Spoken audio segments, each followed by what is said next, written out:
बहुत समय पहले की बात है। सुदूर दक्षिण में किसी प्रतापी राजा का राज था। राजा के 3 पुत्र थे।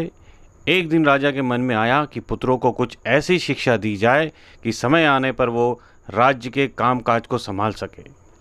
इसी विचार के साथ राजा ने सभी पुत्रों को दरबार में बुलाया और बोला, पुत्रों, हमारे राज्य में नाशपति का कोई वृक्ष नहीं है।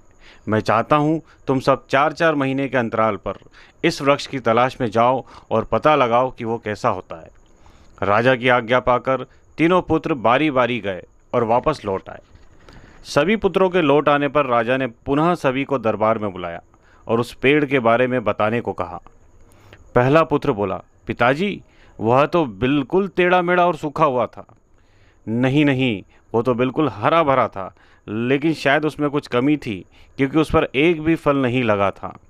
दूसरे पुत्र ने पहले को बीच में रोकते हुए ही कहा। फिर तीसरा पुत्र बोला, भैया, लगता है आप भी कोई गलत पेड़ देख आए हैं, क्योंकि मैंने सचमुच नाशपाती का पेड़ देखा है। वह बहुत ही शानदार था और फलों से लदा पड़ा था।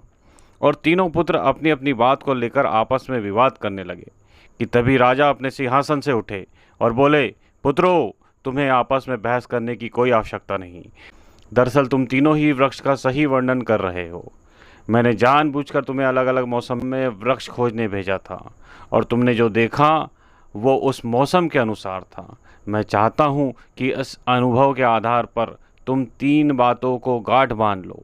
पहली, किसी चीज़ के बारे में सही और पूर्ण जानकारी चाहिए तो तुम्हें उसे लंबे समय तक देखना परखना चाहिए, फिर चाहे वो कोई विषय हो, वस्तु हो या फिर कोई व्यक्ति ही क्यों ना हो। दूसरी, हर मौसम एक सा नहीं होता। जिस प्रकार वृक्ष मौसम के अनुसार सूखता, हरा भरा या फलों से लदा रहता है, उसी प्रकार मनुष्य के जीवन में भी उतार चढ़ाव आते रहते हैं। अतः अगर तुम कभी बुरे दौर से गुजर रहे हो तो अपनी हिम्मत और धैर्य बनाए रखो, समय अवश्य बदलता है। और तीसरी बात, अपनी बात को ही सही मानकर उस पर अड़े मत रहो। अपना दिमाग खोलो और दूसरों के विचारों को भी जानो। यह संसार ज्ञान से भरा पड़ा है। चाहकर भी तुम अकेले सारा ज्ञान अर्जित नहीं कर सकते। इसलिए भ्रम की स्थिति में किसी ज्ञानी व्यक्ति से सलाह लेने में संकोच मत करो।